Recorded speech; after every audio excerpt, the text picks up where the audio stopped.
MP board कक्षा 12वीं वाले सभी विद्यार्थियों का यहाँ पर आप देख सकते हैं आपका अर्थशास्त्र विषय का ये पेपर है। और आपको जो क्वेश्चन पेपर मैं डेली बता रहा हूँ प्यारे विद्यार्थियों, ध्यान से उन प्रश्न पत्र को भी पढ़ लेना है।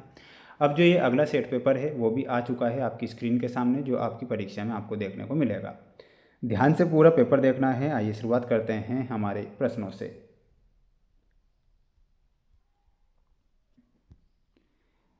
प्रश्न आप देख सकते हैं आपकी स्क्रीन के सामने। सबसे पहले मैं आपको सही विकल्प वाले प्रश्न बता देता हूं। पहला प्रश्न परीक्षा में आपको देखने को मिलेगा, एक समाजवादी अर्थव्यवस्था का मूल उद्देश्य होता है। तो एक समाजवादी अर्थव्यवस्था का जो मूल उद्देश्य होता है वो कैसा होगा?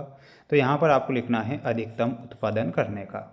तो यहाँ पर अधिकतम लोक कल्याण का होगा, है ना। तो अधिकतम लोक कल्याण आप करेक्ट उत्तर के रूप में लिखेंगे, ये हमारा सही हो जाएगा।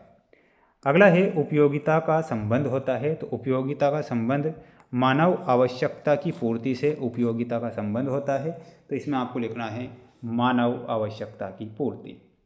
नेक्स्ट क्वेश्चन की ओर बढ़ेंगे माय डियर फ्रेंड्स। वीडियो को अगर आप देख रहे हैं तो प्यारे विद्यार्थियों वीडियो को लाइक जरूर करें। चैनल पर अगर आप हमारे साथ नए जुड़े हैं तो चैनल को जरूर सब्सक्राइब करना है। कुल उपयोगिता जब स्थिर होती है तब सीमांत उपयोगिता होती है। तो सीमांत उपयोगिता शून्य हो जाती है, इसमें शून्य लिखना है। निम्नलिखित में से कौन सी वस्तु पूरक वस्तु है? तो कौन सी वस्तु होगी जो कि पूरक वस्तु होगी? चाय तथा कॉफ़ी, है ना, या फिर चाय तथा गेहूँ, कोक, पेप्सी, कार तथा पेट्रोल।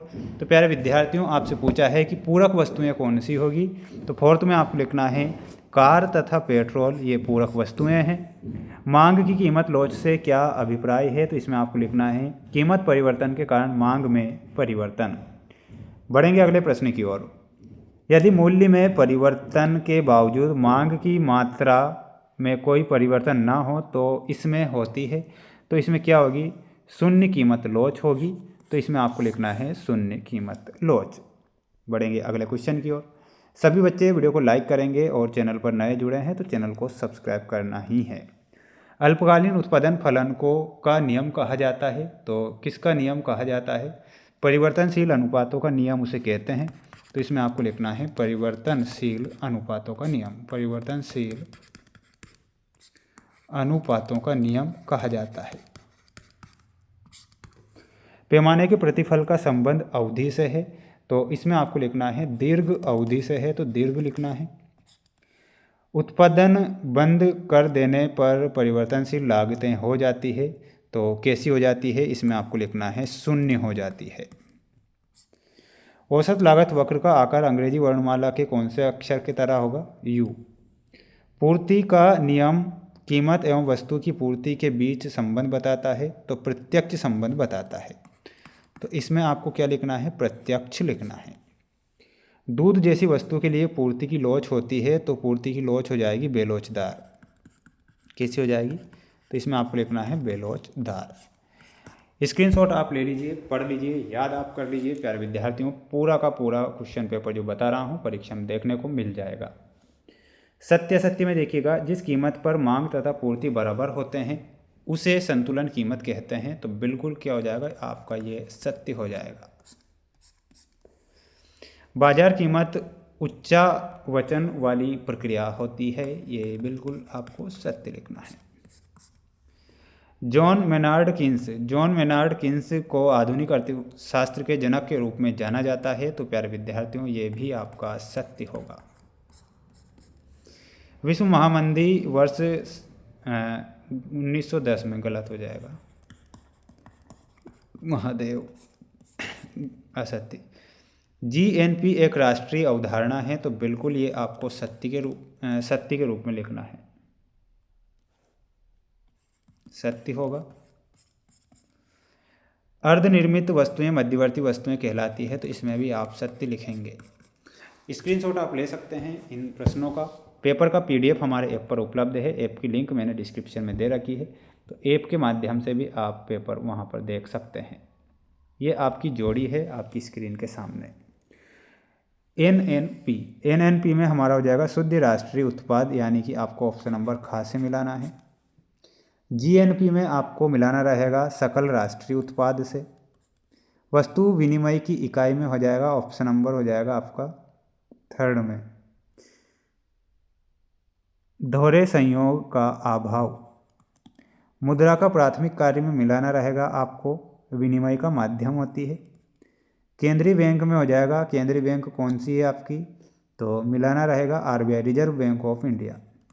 व्यावसायिक बैंक है एसबीआई। और एमपीसी में हो जाएगा ऑप्शन नंबर जो सीमांत उपयोगिता प्रवृत्ति। तो ये आपकी जोड़ी है, स्क्रीनशॉट आप ले लीजिए। अगला क्वेश्चन ये रहा आपकी स्क्रीन के सामने, जिसमें आपको एक वाक्य में उत्तर लिखने रहेंगे। एमपीएस का पूर्ण रूप बताइए, तो इसका पूर्ण रूप होता है मेजिनल और प्रोपेंसिटी टू सेव। ठीक है, तो यहाँ पर लिखना है आपको मेजिनल प्रोपेंसिटी टू सेव। उपभोग फलन क्या है प्यारे विद्यार्थियों, उपभोग फलन के बारे में आपसे पूछा गया है, ये क्या होता है। इसमें आपको लिखना है फलन वह गणितीय फलन है जो, देखिएगा, उपभोग फलन वह गणितीय फलन है जो उपभोग और आय के बीच के संबंध को दर्शाता है। औसत उपभोग प्रवृत्ति क्या है, तो प्यारे विद्यार्थियों इनके जो आंसर है मैं आपको बता देता हूँ, स्क्रीनशॉट ले लेना आप, है ना, क्योंकि थोड़े लॉन्ग टाइप है। यहाँ पर आप देखिएगा,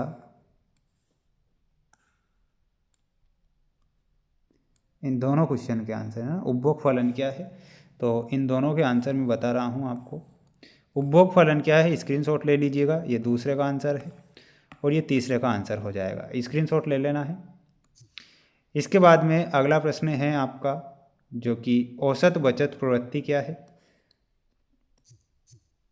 देखिएगा, इनके आंसर मैं बता देता हूँ आपको, है ना, बिल्कुल आपको स्क्रीनशॉट ले लेना है।